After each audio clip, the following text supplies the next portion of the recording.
Oh, kamusta na yung ginawa mong pag-squatting? Mas okay, no? Sige nga tayo ka. Ulitin natin. Squat. So yan. Squat ka. Tayo. Ulit. Sige mo ako 5.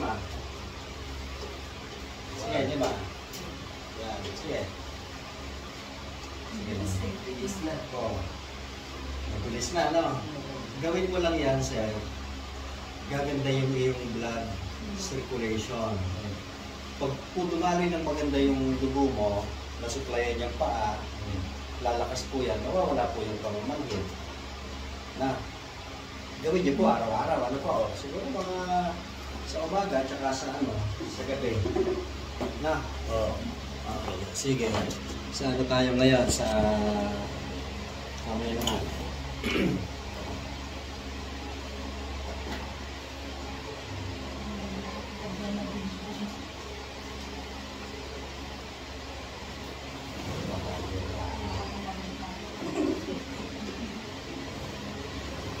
Pangalawa na yun.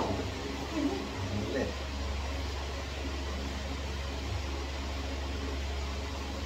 Ito yung manhid, ano? Meron po. Okay.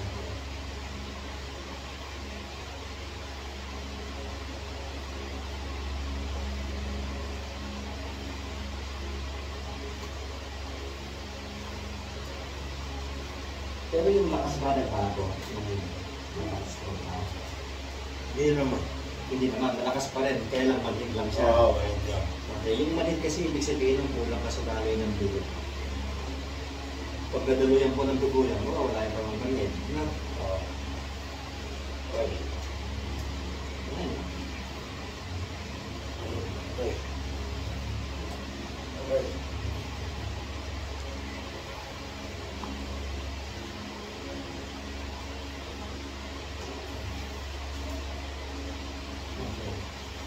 Tapos, tayo nga sarap. Nga. Mahilig ka ba sa taba ng baboy? Hindi. Dati po yan nung kabat namin. Sarap. Nga. Sarap. Malakas na siya. Nga. Sarap. Nga.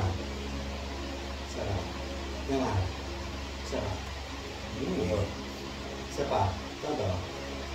Sarap. Nga. Sarap. Ayos. Kayo nga sir. Check mo po yung ano. Sa kamay. Itaas mo. Yan. Dala ba? Baba. Ayan. Yan lang ang exercise natin.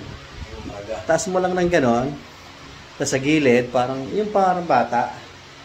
Tapos yung ganyan, no? Palakpak ka. Dalawa. Yan. Sige. Yan. Tapos taas. Dalawa. Pagsabay mo, palakpak. Yan. Very good. Yan. Yan. Ganon lang. Pag po kasi gumagalaw ang joints, dadaloy po ng maganda yung dugo.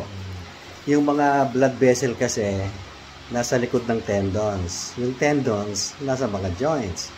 So, pag gumagalaw po yung joints, gaganda po yung daloy ng dugo. Okay, naintindihan niya, sir? Eh, dapat igagalaw po natin yung ating mga kasu-kasuan, yung mga joints, para po gumanda yung daloy ng dugo. Okay? Sige. Kamusta po yung sa paa nyo? Medyo okay lang. Mas okay po, ano? Oo. Mas okay kayo, mas malakas. That's it. Salamat sa Diyos. Ano siya eh, manidang kamay at saka yung paa. Pagka ganun, may ipit na ugat lang po yan. Ganun po.